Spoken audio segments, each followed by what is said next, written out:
बोलिए कृष्णचंद्र भगवान की जय। गुरु ब्रह्मा गुरु विष्णु गुरुदेवो महेश्वर, गुरु साक्षात् परब्रह्म तस्मै श्री गुरवे नमः।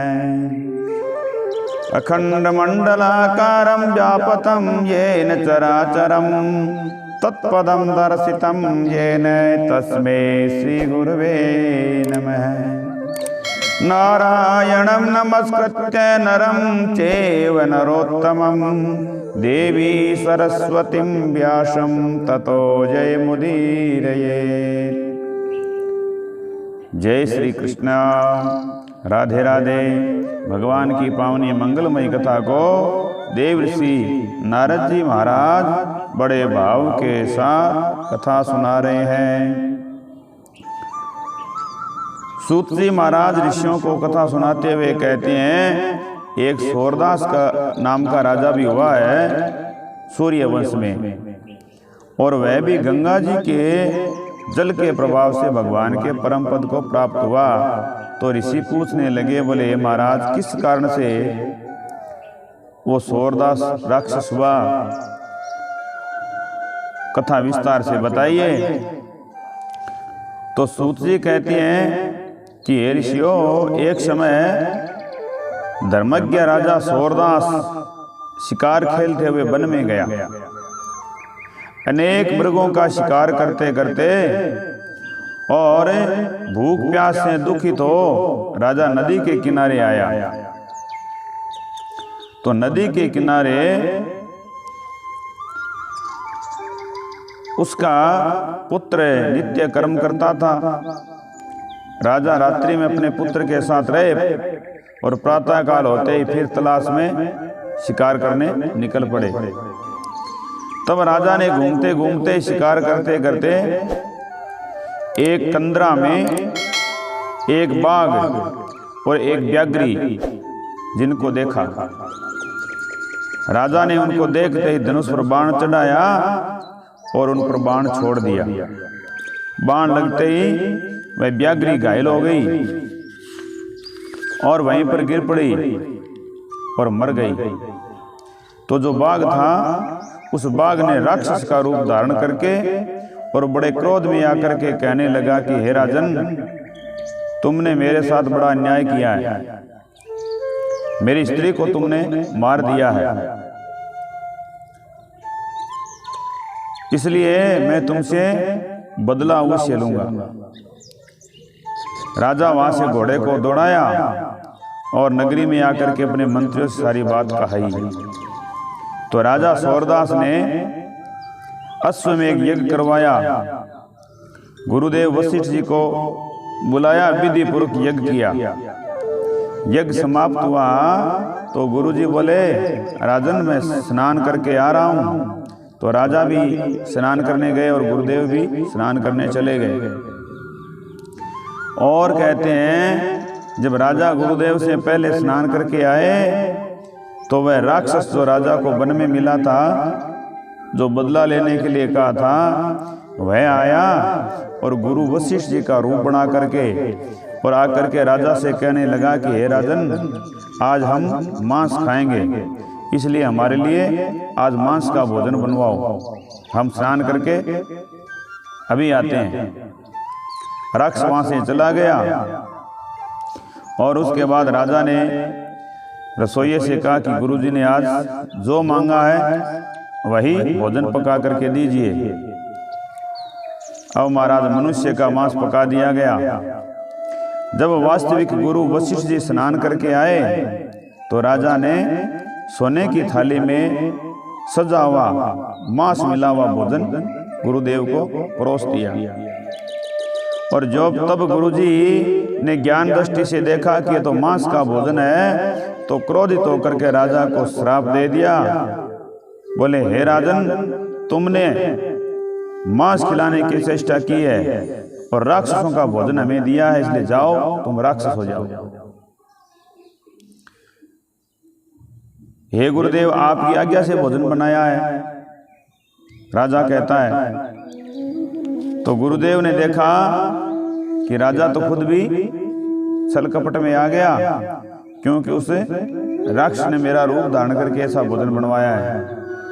और जैसे ये बात राजा को पता लगी तो राजा स्वयं भी कुपित हो गया, हाथ में जल लेकर के बोला, गुरुजी अब मैं आपको भी श्राप देता हूँ। तैयार हुआ तो उसी समय रानी ने कहा कि आप क्षत्रिय हैं और ये आपके गुरुजी हैं, और जो आपके भाग्य में लिखा है वैसा ही हुआ, क्योंकि ये तो राक्षस का काम था, गुरुजी ने थोड़ा ही किया है, और गुरुजी को तो तुमने मांस का भोजन दिया है, इसलिए गुरुजी ने तुम्हें श्राप दिया है राक्षस होने का।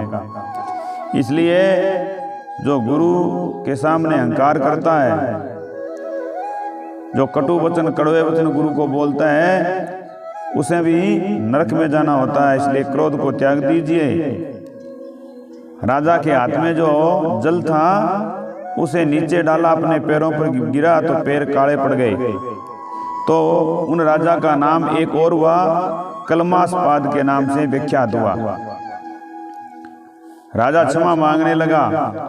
गुरुदेव बोले, देखो तुमसे यह पाप अनजाने में हुआ है, पर मैं इतना कर सकता हूँ कि तुम्हारे इस श्राप का प्रभाव केवल 12 वर्ष तक रहेगा, इसके बाद तुम्हें अपना असली रूप मिल जाएगा। अनेक वर्ष तक राज्य भोग करके और गंगा जल के प्रभाव से ज्ञान को प्राप्त करोगे। तब भगवान विष्णु की सेवा करते हुए तुम भगवान को प्राप्त हो जाओगे। इतना कह करके गुरुदेव अपने आश्रम को चले गए और राजा राक्षस की देह को प्राप्त हो गया और निर्जन वन में भूख प्यास से भटकने लगा। एक दिन वो नर्मदा के तट पर आया तो वहां उसने नर्मदा के तट पर एक स्त्री और एक महात्मा को फिर देखा। तो भूख से पीड़ित होने के कारण और उसने उस मुनि को पकड़ लिया। तो मुनि की स्त्री ने भी अपने पति के राक्षस को हाथों में पकड़े देखा तो राक्षस की देह धारण किए हुए राजा सूरदास हैं, उनके सामने हाथ जोड़ करके बोली कि तुम मेरे पति को मत मारो, आप वास्तव में राक्षस नहीं है, आप सूर्य कुल में उत्पन्न मित्रशय नाम के राजा हो और आप मेरे पति को मत मारो, श्राप के कारण आप राक्षस हुए हो, इसलिए आप इन्हें छोड़ दो। और हे महाराज, प्राणदान के समान कोई दान नहीं है, आप सूर्यवंशी हो। उस स्त्री की बात का तो राक्षस पर कोई प्रभाव नहीं पड़ा और उन्होंने उस मुनि को पकड़ करके और खा लिया। तब स्त्री ने उसे श्राप दिया कि तुमने मेरे पति को मारा है तो मैं भी तुम्हें श्राप देती हूं कि तुम भी जब अपनी स्त्री के पास छुओगे, स्त्री के पास जाओगे तो तुम्हारी भी मृत्यु हो जाएगी। और देहधारी राजा भी क्रोध में आ गया कि तुमने मुझे श्राप दिया है, इसलिए तुम भी जाओ, मेरी तरह राक्षसी होकर के बन बन फिरती रहोगी। अब महाराज, सूरदास नाम के राजा राक्षस बने हुए ही श्राप दिया और उन मुनि की स्त्री को भी राक्षस होना पड़ा। अब तो महाराज वह राक्षस और वो राक्षसी पिशाचनी दोनों घूमते घूमते नर्मदा नदी के किनारे पहुंचे तो वहां एक गुरु निंदा करने वाला राक्षस वहां बैठा था। अब इन दोनों को देखा कि तुम कौन हो, किस पाप से दशा को प्राप्त हो। तो राजा ने और उस राक्षस ने दोनों ने अपना वृतांत कह सुनाया। तब वो गुरु निंदक राक्षस कहने लगा, हम मित्र है, छुपाना नहीं चाहिए। तो उसी समय वो राक्षस गुरु निंदक कहने लगा कि मैं मगध देश का सोमदत्त नाम का ब्राह्मण था, मैंने विद्या के अभिमान में अपने को विद्वान मान करके गुरुजी का अपमान कर दिया था और एक समय महादेव जी का पूजन कर रहा था। गौतम जी वहां आए, मैंने प्रणाम नहीं किया, पूजन में लगा रहा, गुरु का अपमान किया। तो ऐसा अपमान करने के कारण मुझे ब्रह्म राक्षस बना दिया और इसी कारण से मैं आज राक्षस बना हुआ हूँ, मेरा अंतकरण जला रहता है, न जाने कब मुक्ति मिलेगी। सूत जी महाराज कहते हैं, ऋषियों इस प्रकार से वो गुरु महिमा का वर्णन कर रहे थे कि उनके पाप नष्ट होने लगे। और इतने देर में दूर से एक महात्मा गर्ग मुनि को आते हुए देखा तो दोनों राक्षस और वो पिशाचनी हाथ उठा करके और गर्ग मुनि की तरफ दौड़े कि हमारा भोजन आ गया, अब हम इसे खाएंगे। और जैसे वो दौड़े तो सामने से गर्ग मुनि के पास वो राक्षस नहीं जा सके, और जो ही पास में पहुंचे तो उनका शरीर जलने लगा। हाथ जोड़ करके कहने लगे, बोले हे महाराज, आज तक हमने बहुत सारे संत महात्माओं को खाया है, पर आपके तो चारों तरफ महादेव जी का सुरक्षा का कवच लगा है। तब गर्ग मुनि ने कहा कि देखो तुम शांत रहो। और गर्ग मुनि के हाथ में कमंडल में गंगा जल भरा हुआ है, और उन्होंने उसी समय जल लेकर के उन तीनों पर जल का छींटा दे दिया। और जो ही गंगा जल का छींटा उन पर पड़ा, वो तीनों के तीनों देह मुक्त होकर के दिव्य रूप हो गए और भगवान विष्णु लोक की ओर चले स्तुति करते हुए।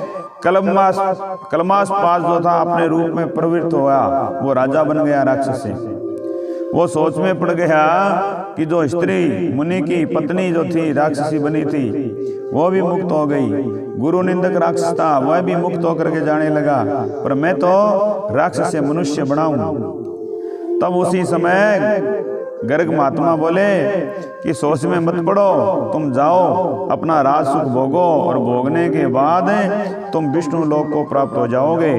राजा आनंदित हुआ और अपने स्थान पर गया, स्वयं फिर राज करने लगा और अनेक भोगों को भोगा। और जब तक जिया प्रतिदिन गंगा जल पान करने लगा, और गंगा जल पान करने के प्रभाव से अंत में वह भी मोक्ष को प्राप्त हो गया। सूत जी महाराज कहते हैं, हे ऋषियों, गंगा के स्नान से मनुष्य के करोड़ों जन्मों के पाप नष्ट हो जाते हैं। गंगा के दर्शन से पाप नष्ट हो जाते हैं, और गंगा स्मरण करने से भी समस्त पाप निवृत्ति हो जाती है। बोलिए गंगा मैया की जय।